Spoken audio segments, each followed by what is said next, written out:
Hi mga karuba, for today's video nga pala ay bida ang saya kasi nagkayaan kami mag-Jollibee after works. Pero may twist yan guys, abangan nyo talaga. Meron din kaming kalokohang ginoo, ayan, nilalabos na talaga ni Tunying. Nakita niyo yung kulay pula na yan? O parang may ideya na kayo kung anong laman yan. Meron kaming baon na kanin. Wala itong joke. Totoo talaga siya guys, nagbaon kami ng kanin sa Jollibee. Yung tipong nakikita mo lang sa Facebook, parang mga memes. Ginawa talaga namin siya guys. Ayan, nilabas na siya ni Julie, nakita niyo naman. Kanin na nasa baonan. At least social, hindi siya kaldero. Kasi yung nakikita natin sa Facebook is kaldero. Pero yung dala namin is hindi naman. Ano lang siya, nakalagay sa baonan. After work, napagod sa 12 hours na duty.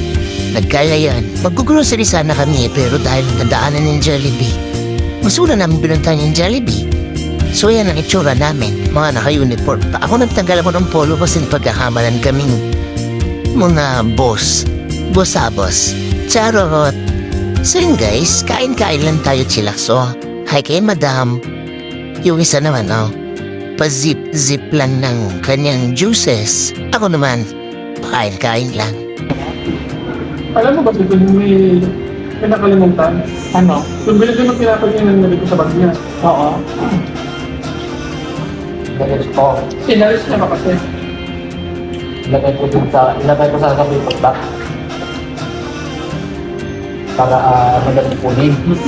Ginaiwan. Kalimutan ko sa yung Pinat ko si Kuya to.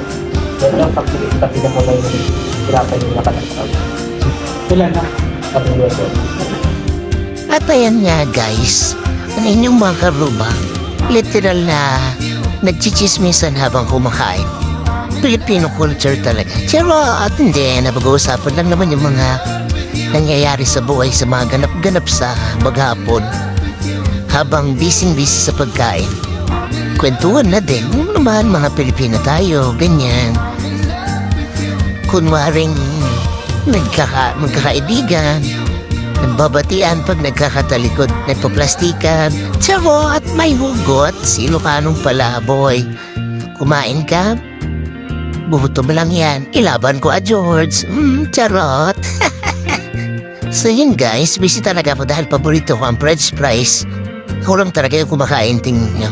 Sila chicken sa rice. Ako talaga, pinipinder-licking gusto talaga ang french fries kasi talaga namang fanatic tayo niyan guys.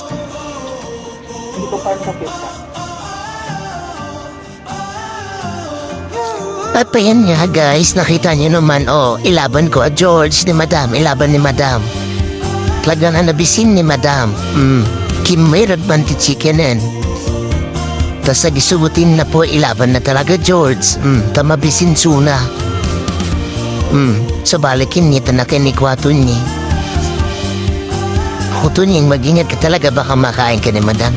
Charot, ilaban na George, na po niya daladalami. Inima-ima na. That is Filipino style, Kamayan style.